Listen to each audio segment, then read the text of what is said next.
Final ಆಗಿ ಎಳ್ಳು ಮೆಂತೆನ ಒಂದು ಬೌಲಿಗೆ ಹಾಕೊಂಡು ಸರ್ವ್ ಮಾಡ್ಕೊಳ್ಳೋಣ. ನೋಡಿ, ಸೂಪರ್ ಆದ ಎಳ್ಳು ಮೆಂತೆ ರೆಡಿ ಆಗಿದೆ. ನೀವು ತಪ್ಪದೇ ಇದನ್ನ ನಿಮ್ಮ ಮನೇಲಿ ಒಂದ್ಸರಿ ಮಾಡಿ ಟೇಸ್ಟ್ ಮಾಡಲೇಬೇಕು. ನೀವು ಆರೋಗ್ಯಕ್ಕೆ ತುಂಬಾ ಒಳ್ಳೇದು. ಎಷ್ಟು ತಗೋಬೇಕು ಕ್ವಾಂಟಿಟಿ ಅಂತ ಹೇಳ್ತೀನಿ ನಾನು ಇವಾಗ. ನಮಸ್ತೆ ಎಲ್ಲರಿಗೂ. ಎಲ್ಲರನ್ನೂ ನನಗೆ ಪುಟ್ಟ ಚಾನಲ್ಗೆ ಸ್ವಾಗತ ಮಾಡಿಕೊಂಡು ಇವತ್ತೊಂದು ಮನೆ ಮದ್ದು ಅಂತಾನೆ ಹೇಳ್ಬೋದು.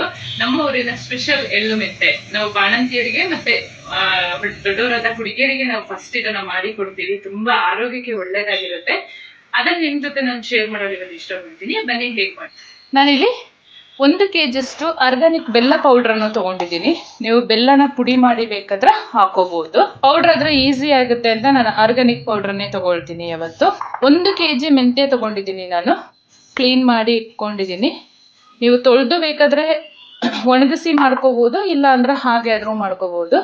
1 kg ಎಳ್ಳನ್ನ ಚೆನ್ನಾಗಿ ತೊಳೆದು ಒಣಗಿಸಿ ಇಟ್ಕೊಂಡಿದ್ದೀನಿ ನಾನು. ಕ್ಲೀನ್ ಆಗಿದೆ ಇದು. ಈ ತರ ಕ್ಲೀನ್ ಮಾಡಿ ಇಟ್ಕೋಬೇಕು. ಮತ್ತೆ ಇಲ್ಲಿ 5 ಕೊಬ್ಬರಿನ ತಗೊಂಡಿದ್ದೀನಿ ನಾನು. ನೀವು ನೋಡಬಹುದು ಈ ತರದ್ದು 5 ಕೊಬ್ಬರಿನ ನಾನು ಏನ್ ಮಾಡಿದ್ದೀನಿ, ತುರಿಯಕ್ ಹೋಗಿಲ್ಲ. ತುರಿಯೋದು ತುಂಬಾ ಕಷ್ಟ ಕೊಬ್ಬರಿನ. ಹಾಗಾಗಿ ಕಲ್ಲಲ್ಲಿ ಸ್ವಲ್ಪ ಜಜ್ಜಿಕೊಂಡು ಅದನ್ನ ಮಿಕ್ಸಿಗೆ ಹಾಕಿ ಪೌಡ್ರ್ ಮಾಡಿ ಇಟ್ಕೊಂಡಿದ್ದೀನಿ. ಈ ತರ ನೀವು ನೋಡಬಹುದು. ನೀವು ಅದೇ ತರ ಮಾಡಿ. ತುಂಬಾ ಕೊಬ್ಬರಿನ ತುರಿಯಕ್ ಹೋದ್ರೆ ಕಷ್ಟ, ಕೈಯೆಲ್ಲ ಉರಿ ಬಂದ್ಬಿಡುತ್ತೆ. ಗಟ್ಟಿ ಇರುತ್ತಲ್ಲ, ತುರಿಯೋದು ತುಂಬಾ ಕಷ್ಟ ಆಗುತ್ತೆ. ಹಾಗಾಗಿ ನಾನು ಈ ಟಿಪ್ಪನ್ನು ಫಾಲೋ ಮಾಡಿ ಕಲ್ಲಲ್ಲಿ ಒಂದ್ಸರಿ ಜಜ್ಕೊಂಡು ಆಮೇಲೆ ಸಣ್ಣ ಮಿಕ್ಸಿ ಜಾರಿಗೆ ಹಾಕೊಂಡು ನಾನು ಇದನ್ನು ಪುಡಿ ಮಾಡಿ ಇಟ್ಕೊಂಡಿದ್ದೀನಿ. ಇಲ್ಲಿ 5 ಕೊಬ್ಬರಿ ತಗೊಂಡಿದ್ದೀನಿ ನಾನು. ಎಲ್ಲ 1 kg ಅಳತೆಗೆ ನಾನು ಹೇಳ್ತಾ ಇರೋದು. ಇಲ್ಲಿ 1 kg ನಾನು GRB ತುಪ್ಪ ತಗೊಂಡಿದ್ದೀನಿ. ಇದು ಆ್ಯಕ್ಚುಲಿ ಲೆಕ್ಕ ಹೇಗಿರೋದು ಅಂದರೆ 1 kg ಮೆಂತೆ ತಗೊಂಡ್ರೆ 1 kg ತುಪ್ಪನೇ ಬಳಸಬೇಕು. ಹಾಗಾಗಿ ನಾನು 1 kg ತುಪ್ಪ ತಗೊಂಡಿದ್ದೀನಿ. ಅದರಲ್ಲಿ ಸ್ವಲ್ಪ ಉಳಿಬಹುದು, ನೋಡೋಣ ಮುಂದೆ ಹೇಗೆ ಮಾಡೋದು ಅಂತ. ಇಲ್ಲಿ ಒಂದು ದಪ್ಪ ಮತ್ತೆ ಅಗಾಧ ತಳದ ಬಾಂಡ್ಲಿ ಇಟ್ಕೊಂಡಿದ್ದೀನಿ, ಹುರ್ಕೊಳ್ಳೋಕೆ ಈಸಿ ಆಗುತ್ತೆ ಅಂತ. ಸ್ವಲ್ಪ ಜಾಸ್ತಿ ಕ್ವಾಂಟಿಟಿ ಇರೋದ್ರಿಂದ ಸ್ವಲ್ಪ ದೊಡ್ಡ ಪಾತ್ರನೇ ಇಟ್ಕೊಂಡಿದ್ದೀನಿ. ಬಾಂಡ್ಲಿ ಬಿಸಿ ಆಗಿದೆ. ಮೆಂತೆ ಹಾಕೊಳ್ತಾ ಇದ್ದೀನಿ. ಅರ್ಧ ಹಾಕೊಂಡು ಹುರ್ಕೊಳ್ಳಿ, ಅವಾಗ ಚಂದ ಬೇಯುತ್ತೆ ಅದು. ನಿಧಾನ ಉರಿಯಲ್ಲಿ ಮೆಂತೆನ ಚಂದ ಹುರ್ಕೋಬೇಕು. ಇದು 1 ವರ್ಷದವರೆಗೆ ಇಟ್ಟರು ಹಾಳಾಗಲ್ಲ, ಅಷ್ಟು ಚೆನ್ನಾಗಿರುತ್ತೆ. ನಾವು ಬಾಣಂತಿಯರಿಗಾಗಿರ್ಲಿ ಅಥವಾ ಫಸ್ಟ್ ದೊಡ್ಡವರಾದ ಹುಡುಗಿಯರಿಗೆ ಕೂಡ ಇದನ್ನ ಸಾಧಾರಣ ಒಂದು 6 ತಿಂಗಳವರೆಗೂ ಕೊಡ್ತೀವಿ. ಬೆಳಿಗ್ಗೆ ಹೊತ್ತು ಸ್ವಲ್ಪ ತಗೋಬೇಕು ಇದನ್ನ. ಆ ಕ್ವಾಂಟಿಟಿ ಕೂಡ ನಾನು ಮುಂದೆ ಎಲ್ಲ ಫೈನಲ್ ರೆಡಿ ಆದ ಮೇಲೆ ಹೇಳ್ತೀನಿ ಎಷ್ಟು ತಗೋಬಹುದು ಅಂತ. ಯಾರು ಬೇಕಾದ್ರೂ ಇದನ್ನ ತಗೋಬಹುದು. ಆರೋಗ್ಯಕ್ಕೆ ತುಂಬಾ ಒಳ್ಳೇದಿದು. ಡಯಾಬಿಟಿಕ್ ಪೇಷಂಟ್ ಅವರಿಗಂತೂ ಕೊಟ್ಟರೆ ಇದು ತುಂಬಾ ಒಳ್ಳೇದಾಗುತ್ತೆ. ಬೆಳಗಿನ ಹೊತ್ತು ಖಾಲಿ ಹೊಟ್ಟೆಗೆ ಇದನ್ನ ಕೊಡಬೇಕು. ಸ್ವಲ್ಪ ಜಾಸ್ತಿ ತಿಂದ್ಬಿಟ್ರೆ ಇದು ಬೆಳಗಿನ ಬ್ರೇಕ್ಫಾಸ್ಟ್ ಅಷ್ಟು ಸರಿ ಹೋಗುತ್ತೆ. ತುಂಬಾ ಒಳ್ಳೇದು ಕೂಡ ಇದು. ತಿಂದ್ರೆ ಬೆಳಗಿನ ಹೊತ್ತಲ್ಲಿ ತಿನ್ಬೇಕು ಇದನ್ನ. ಚಂದ ಹುರ್ಕೊಳ್ಳೋಣ. ತೀರಾ ಕಪ್ಪಾಗಿ ಹುರ್ಕೋಬಾರ್ದು, ನಿಧಾನ ಉರಿಯಲ್ಲಿ ಒಂದೇ ಸಮನೆ ಹುರ್ಕೋಬೇಕು ಅದನ್ನ. ಎಲ್ಲ ಕಾಳುಗಳು ಬೇಯಬೇಕು. ತುಂಬ ಕಪ್ಪಾಗಿ ಹುರ್ಕೊಂಡ್ಬಿಟ್ರೆ ಕಹಿ ಜಾಸ್ತಿ ಆಗುತ್ತೆ. ನನಗೆ ಲಾಸ್ಟ್ ಟೈಮ್ ಇದನ್ನು ಅಪ್ಲೋಡ್ ಮಾಡಿದಾಗ ಒಬ್ಬರು ಕಮೆಂಟ್ ಮಾಡಿದರು, ಅರ್ಧ kg ಎಳ್ಳಿಗೆ ಅರ್ಧ kg ಮೆಂತೆ ಹಾಕಿ ಮಾಡಿದ್ದೀರಾ, ಇದು ಕಹಿ ಜಾಸ್ತಿ ಆಗಲ್ವಾ ಅಂತ. ಸೊ ಅವರು ಕೂಡ ಟ್ರೈ ಮಾಡಿ ಅವರಿಗೆ ಸ್ವಲ್ಪ ಕಹಿ ಆಗಿತ್ತು ಅಂತೆ. ಸೊ ನೀವು ನಿಮ್ಮ ರುಚಿಗೆ ಅನುಗುಣವಾಗಿ ನೀವು ಸ್ವಲ್ಪ ಕಡಿಮೆ ಮಾಡ್ಕೋಬೋದು. ನಾವು ಮಾತ್ರ ಇದೇ ಥರನೇ ಮಾಡೋದು. ಯಾವತ್ತು ದೇಹಕ್ಕೆ ಇದು ತುಂಬ ಒಳ್ಳೆಯದು. ಕಹಿ ಇದ್ದರೆ, ತುಂಬ ಸಿಹಿ ಮಾಡಿದರೆ ಅದೊಂಥರ ಮುಖಕ್ಕೆ ಹೊಡೆದಂಗಾಗುತ್ತೆ. ಮತ್ತು ಸಿಹಿ ಅಷ್ಟು ಆರೋಗ್ಯಕ್ಕೆ ಕೂಡ ಒಳ್ಳೆಯದಲ್ಲ. ಹಾಗಾಗಿ ಕಹಿ ಜಾಸ್ತಿ ಇದ್ರೇ ಆರೋಗ್ಯಕ್ಕೆ ತುಂಬ ಒಳ್ಳೆಯದು. ನಿಮ್ಮ ರುಚಿಗೆ ಅನುಗುಣವಾಗಿ ನೀವು ಕಹಿ ಜಾಸ್ತಿ ಇದ್ದರೆ ನೀವು ಮೆಂತೆ ಸ್ವಲ್ಪ ಕಡಿಮೆ ಮಾಡ್ಕೊಳ್ಳಿ. ನೀವೀಗ 1 kg ಎಳ್ಳು ತೊಗೊಂಡ್ರೆ ನೀವು ಒಂದು 3/4 kg ಮೆಂತೆ ಯೂಸ್ ಮಾಡ್ಬೋದು.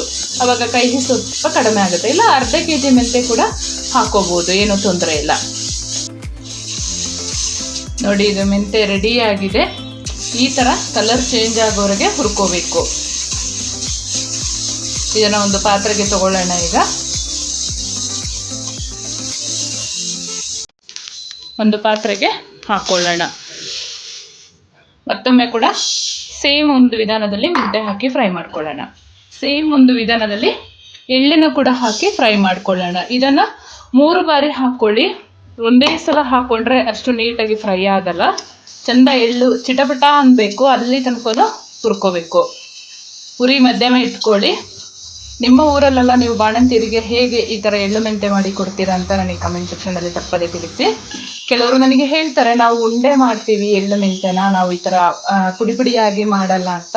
ಎಳ್ಳನ್ನ ಮಾತ್ರ ಚಿಟಪಿಟ ಅನ್ನೋದಂತ ಚೆನ್ನಾಗಿ ಹುರ್ಕೋಬೇಕು. ಯಾಕೆಂತ ಹೇಳಿದ್ರೆ ಎಳ್ಳಲ್ಲಿ ಜಿಡ್ಡಿನಂಶ ಇರೋದ್ರಿಂದ ಬೇಗ ಹಾಳಾಗೋ ಚಾನ್ಸಸ್ ಇರುತ್ತೆ ನೀಟಾಗಿ ಫ್ರೈ ಮಾಡ್ಕೊಳ್ಳೋದೇ ಇದ್ರೆ.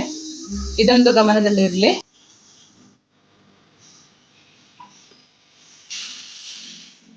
ಇದೇ ಬಿಸಿ ಇರುವ ಬಾಣ್ಲಿಗೆನೆ ನೀಟಾಗಿ ಒಂದು 3 ನಿಮಿಷ ಹುರ್ಕೊಳ್ಳೋಣ ನಿಧಾನ ಉರಿಯಲ್ಲಿ. ತುಪ್ಪದಲ್ಲಿ ಬೇಗ ಫ್ರೈ ಆಗುತ್ತೆ ಅಂತ ಅಷ್ಟೇನೆ. ಅದೊಂದು ಒಳ್ಳೆ ಪರಿಮಳ ಬರುತ್ತೆ, ಅಲ್ಲಿವರೆಗೂ ಹುರ್ಕೊಂಡ್ರೆ ತುಂಬಾ ರುಚಿಯಾಗಿರುತ್ತೆ ಈ ಎಳ್ಳು ಮೆಂತೆ. ಎಲ್ಲವನ್ನು ನೀಟಾಗಿ ಫ್ರೈ ಮಾಡಿಕೊಂಡ್ರೆ ಜಾಸ್ತಿ ದಿನ ಇಡ್ಬೋದು, ಮತ್ತು ತುಂಬ ರುಚಿ ಕೂಡ ಜಾಸ್ತಿ ಇರುತ್ತೆ. ಇದೊಂದು ಗಮನದಲ್ಲಿ ಇಟ್ಕೊಳ್ಳಿ.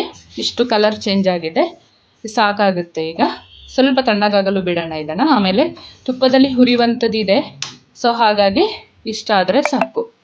ಫೈನಲ್ ಆಗಿ ಹುರಿದಿಟ್ಕೊಂಡ ಎಳ್ಳು ಮೆಂತೆ ಎಲ್ಲ ತಣ್ಣಗಾಗಿದೆ. ಇವಾಗ ತರಿಯಾಗಿ ಪೌಡ್ರ್ ಮಾಡ್ಕೊಳ್ಳೋಣ. ಒಂದು ಮಿಕ್ಸಿ ಜಾರನ್ನು ತಗೊಂಡು ಮೆಂತೆ ಹಾಕ್ಕೊಳ್ತಾ ಇದ್ದೀನಿ. ಸ್ವಲ್ಪ ಸ್ವಲ್ಪ ಹಾಕ್ಕೊಳ್ಳಿ.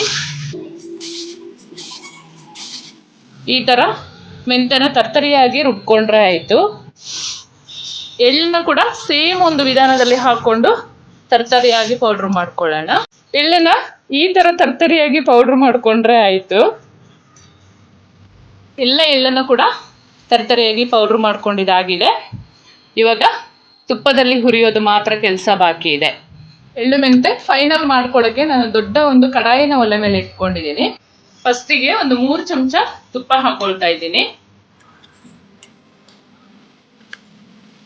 ತುಪ್ಪ ಬಿಸಿಯಾಗಿದೆ. ಪೌಡ್ರ್ ಮಾಡಿ ಇಟ್ಕೊಂಡ ಮೆಂತೆಯನ್ನು ಹಾಕೊಳ್ತಾ ಇದ್ದೀನಿ. ಇವಾಗ ಎಲ್ಲವನ್ನು ಒಮ್ಮೆಗೆ ಹಾಕ್ಕೊಂಡು ನಿಧಾನಕ್ಕೆ ಫ್ರೈ ಮಾಡ್ಕೊಳ್ಳೋಣ. ತುಪ್ಪದಲ್ಲಿ ಒಂದು 5 ನಿಮಿಷ ಆದರೂ ಫ್ರೈ ಆಗಬೇಕು. ಘಮ ಘಮ ಅಂತ ಪರಿಮಳ ಬರುತ್ತೆ, ಅಲ್ಲಿವರೆಗೂ ಹುರ್ಕೋಬೇಕು.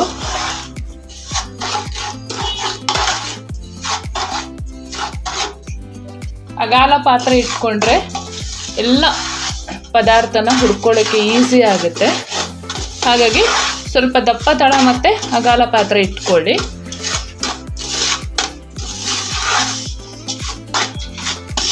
ಈ ಮೆಂತ್ಯ ಪೌಡ್ರು ತುಪ್ಪದಲ್ಲಿ ಹುರಿದ್ರೆ ಮರಳಾಗಿ ಇರಬೇಕು, ಅಷ್ಟು ಚೆನ್ನಾಗಿ ಹುರಿಬೇಕು. ಇದು ತುಂಬ ದಿವಸ ಸ್ಟೋರ್ ಮಾಡಿ ಇಡೋದ್ರಿಂದ ನೀಟಾಗಿ ಹುರ್ಕೊಂಡು ಮಾಡಿದರೆ ಹಾಳಾಗಲ್ಲ.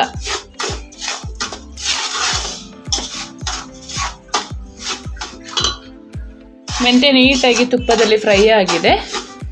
ಇವಾಗ ಇದನ್ನೆಲ್ಲ ಸೈಡಿಗೆ ಮಾಡಿಕೊಂಡು ಮತ್ತೆ ಒಂದು 4 ಚಮಚ ತುಪ್ಪ ಹಾಕೋಬೇಕು.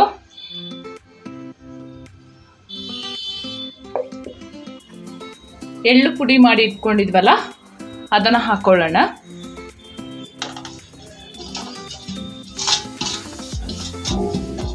ಎಳ್ಳು ಮತ್ತು ಮೆಂತ್ಯದ ಪೌಡ್ರನ್ನ ಚೆನ್ನಾಗಿ ಮಿಕ್ಸ್ ಮಾಡಿಕೊಂಡು ತುಪ್ಪದಲ್ಲಿ ಫ್ರೈ ಮಾಡ್ಕೊಳ್ಳೋಣ. ಎಳ್ಳಿನ ಪುಡಿ ಹಾಕಿದ ಮೇಲೆ ಕೂಡ ಒಂದು 5 ನಿಮಿಷ ಫ್ರೈ ಆಗಬೇಕು ನಿಧಾನ ಉರಿಯಲ್ಲಿ. ಕೂಡ ಮೆಂತ್ಯ ಮತ್ತು ಎಳ್ಳು ಪೌಡರ್ ಜೊತೆ ಚೆನ್ನಾಗಿ ಮಿಕ್ಸ್ ಆಗಿದೆ. ಇವಾಗ ಮತ್ತೆ ಒಂದು 6 ಚಮಚ ತುಪ್ಪ ಹಾಕೊಳ್ತಾ ಇದ್ದೀನಿ.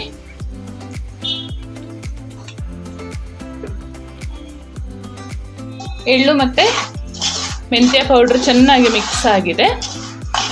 ನೀವು ಇದನ್ನು ಒಂದೊಂದೇ ಸಪ್ರೇಟಾಗಿ ಹುರಿದು ಮತ್ತೆ ಮಿಕ್ಸ್ ಮಾಡ್ಕೊಳ್ಬೋದು. ನಾನಿಲ್ಲಿ ತೆಗೆಯೋದು ಬೇಡ ಅಂತ ಸುಲಭ ವಿಧಾನದಲ್ಲಿ ತೋರಿಸ್ಕೊಡ್ತಾ ಇದ್ದೀನಿ. ಇನ್ನೊಂದು 4 ಚಮಚ ತುಪ್ಪ ಹಾಕೊಳ್ತಾ ಇದ್ದೀನಿ.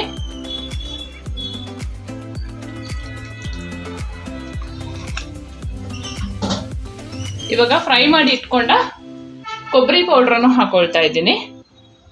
ಎಲ್ಲವನ್ನು ಒಮ್ಮೆಗೆ ಹಾಕೊಳ್ಳೋಣ.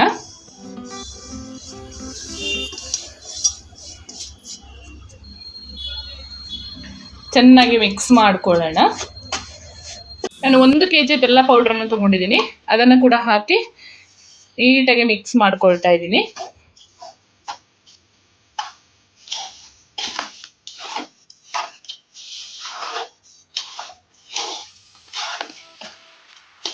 ವಾವ್, ಸೂಪರ್ ಅಲ್ಲ? ನಾನೊಂದು 1 kg ತುಪ್ಪದಲ್ಲಿ ಒಂದು 3/4 kg ಅಷ್ಟು ಬಳಸಿದ್ದೀನಿ. ಬೆಲ್ಲ ಪೌಡ್ರ್ ಯೂಸ್ ಮಾಡಿದರೆ ತುಂಬ ಈಸಿಯಾಗಿ ಮಾಡ್ಕೋಬೋದು. ನಾವು ಊರಲ್ಲೆಲ್ಲ ಕಪ್ಪು ಬೆಲ್ಲನ ಪುಡಿ ಮಾಡಿಕೊಂಡು ಮಾಡ್ತೀವಿ, ಅದು ತುಂಬ ಟೇಸ್ಟ್ ಕೊಡುತ್ತೆ. ಇನ್ನೊಂದು 5 ನಿಮಿಷ ಫ್ರೈ ಮಾಡಿಕೊಂಡ್ರೆ ಆಯಿತು ನಿಧಾನ ಉರಿಯಲ್ಲಿ. ಎಳ್ಳು ಮೆಂತೆ ರೆಡಿ ಆಗಿದೆ. ಇದನ್ನು ತಣ್ಣಗಾದ್ಮೇಲೆ ನೀವು ಯಾವ ಡಬ್ಬದಲ್ಲಿ ಆದರೂ ಸ್ಟೋರ್ ಮಾಡಿ ಇಡ್ಬೋದು. ಪ್ಲಾಸ್ಟಿಕ್ ಡಬ್ಬದಲ್ಲಿ ಮಾತ್ರ ಹಾಕೊಳ್ಳೋಕೆ ಹೋಗಬೇಡಿ.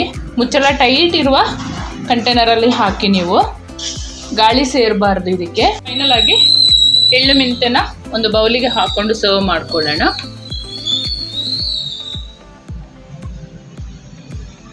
ನೋಡಿ, ಸೂಪರ್ ಆದ ಎಳ್ಳು ಮೆಂತೆ ರೆಡಿ ಆಗಿದೆ. ನೀವು ತಪ್ಪದೇ ಇದನ್ನು ನಿಮ್ಮ ಮನೇಲಿ ಒಂದ್ಸರಿ ಮಾಡಿ ಟೇಸ್ಟ್ ಮಾಡಲೇಬೇಕು. ನೀವು ಆರೋಗ್ಯಕ್ಕೆ ತುಂಬ ಒಳ್ಳೆಯದು. ಎಷ್ಟು ತಗೋಬೇಕು ಕ್ವಾಂಟಿಟಿ ಅಂತ ಹೇಳ್ತೀನಿ ನಾನಿವಾಗ. ಫೈನಲ್ ಆಗಿ ಬಾಣಂತಿಯರ ಮನೆಮದ್ದು ರೆಡಿ ಆಗಿದೆ. ನೀವು ನಿಮ್ಮ ಮನೇಲಿ ಒಂದ್ಸರಿ ಟ್ರೈ ಮಾಡಿ. ನಾನು ಅವಾಗಲೇ ಹೇಳಿದಾಗೆ ನಿಮಗೊಂದು ಬೆಳಿಗ್ಗೆ ಕ್ವಾಂಟಿಟಿ ಎಷ್ಟು ತಗೋಬೇಕು ಅಂತ ಹೇಳ್ತೀನಿ ಅಂತ ಹೇಳಿದೆ. ಈ ಥರ ಒಂದು ಬೌಲಲ್ಲಿ ಇಷ್ಟು ಬೆಳಿಗ್ಗೆ ಖಾಲಿ ಹೊಟ್ಟೆಗೆ ನೀವು ತಗೊಂಡ್ರೆ ತುಂಬ ಒಳ್ಳೇದಾಗುತ್ತೆ ನಿಮಗೆ ಆರೋಗ್ಯಕ್ಕೆ. ಜಾಸ್ತಿನೂ ತಗೋಬಾರ್ದು ಇದನ್ನು. ಇದು ಎಕ್ಸಸ್ ಆಫ್ ಹೀಟ್ ಇರುತ್ತೆ ಕೂಡ. ಇದು ಸ್ವಲ್ಪ ಲಿಮಿಟಲ್ಲಿ ತಗೊಂಡು ನಿಮಗೆ ಬ್ರೇಕ್ಫಾಸ್ಟಿಗೆಲ್ಲ ಇದು ಇಷ್ಟೇ ಸಾಕಾಗುತ್ತೆ ನಿಮಗೆ. ನೀವು ನಿಮ್ಮ ಮನೇಲಿ ಒಂದ್ಸರಿ ಟ್ರೈ ಮಾಡಿ.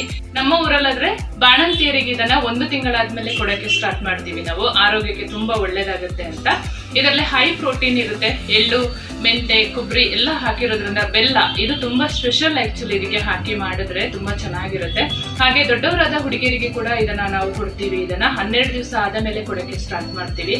ಅವರಿಗೂ ಕೂಡ ದೇಹ ಗಟ್ಟಿಯಾಗ್ಲಿ ಅಂತ ಇದನ್ನ ಬೆಳಗಿನ ಹೊತ್ತು ನಾವು ಮಾಡಿ ಕೊಡ್ತೀವಿ. ಸುಮಾರು 6 ತಿಂಗಳವರೆಗೂ ಇದನ್ನ ಕೊಡ್ತಾ ಬರ್ತೀವಿ ಬಾಣಂತಿಯರಿಗೆ ಮತ್ತೆ ದೊಡ್ಡವರಾದ ಹುಡುಗಿಯರಿಗೆ.